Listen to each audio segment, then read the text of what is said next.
lagi ngapain sih? Lagi mikirin sesuatu ya? Ini aku lagi kepikiran gimana ya cara kita bisa lihat sinyal jantung dalam tubuh.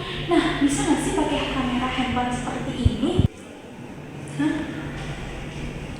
Kamera HP kayak gini pun maksudnya? Gimana ya jelasinnya? Jadi gini, untuk lihat sinyal pada jantung di tubuh itu kita nggak bisa pakai kamera HP kayak gini.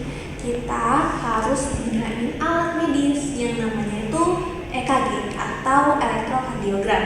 Hah? EKG? Apa itu EKG? Gimana ya jelasinnya? Alah, daripada ribet, yuk kita bahas bareng-bareng. Yuk, let's go!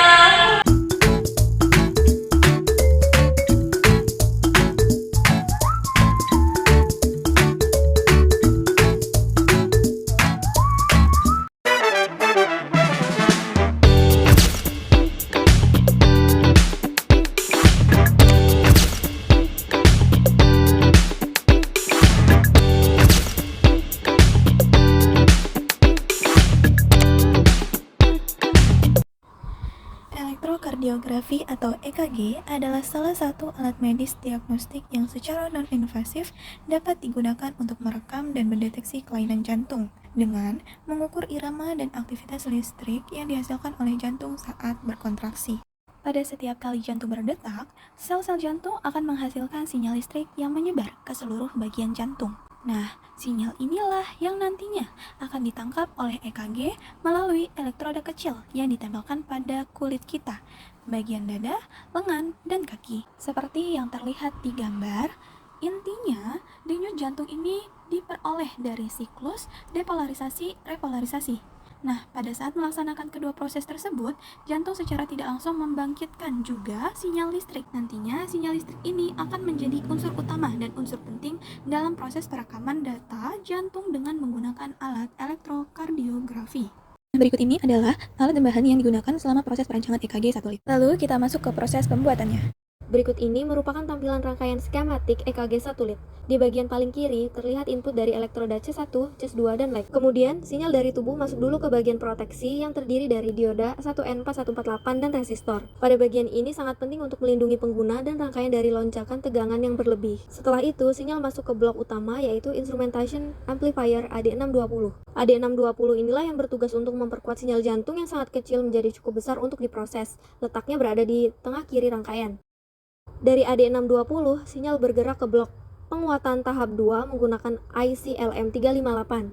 Di sini, sinyal diperkuat lagi dan difilter menggunakan rangkaian RC untuk menghilangkan noise frekuensi tinggi yang membuat gelombang PQRST menjadi lebih jelas. Kemudian, di bagian paling kanan skematik terdapat blok komparator yang berfungsi untuk mendeteksi puncak QRS dan menyalakan LED sebagai indikator detak jantung. Terakhir, output berupa sinyal EKG yang sudah bersih akan keluar melalui konektor output dan dapat dilihat menggunakan osiloskop. Setelah skematik selesai, langkah berikutnya adalah pengubahan menjadi layout PCB, seperti yang terlihat pada gambar.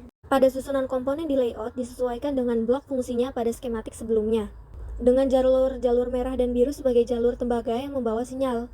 Dengan bagian input dan proteksi diletakkan di sisi kiri PCB, lalu AD620 ditempatkan dekat dengan input untuk meminimalkan noise, lalu blok penguatan dan filter berada di bagian tengah, dan terakhir komparator dan konektor output berada di sisi kanan. Setelah layout selesai, berikut tampilan 3D PCB untuk memastikan tidak ada komponen yang bertabrakan dan tidak ada pad yang berada di posisi yang salah dan konektor berada pada tempat yang mudah diakses. Kemudian langkah selanjutnya, desain PCB yang telah sesuai diprint menggunakan kertas transfer dan print laser.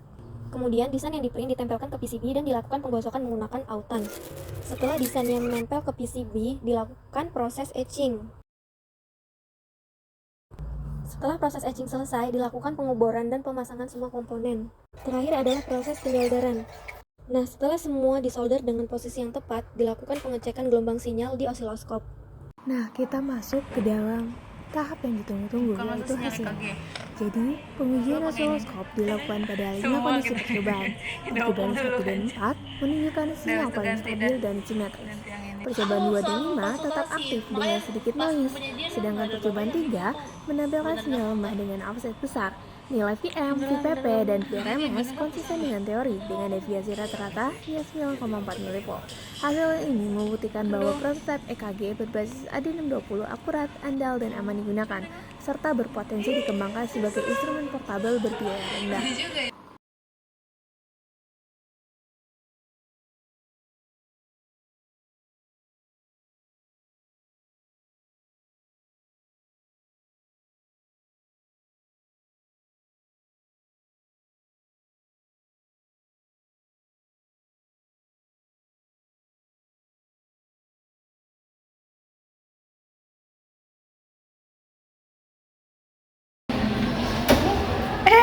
Mbak, Iya, kenapa? penutupnya belum. Apa?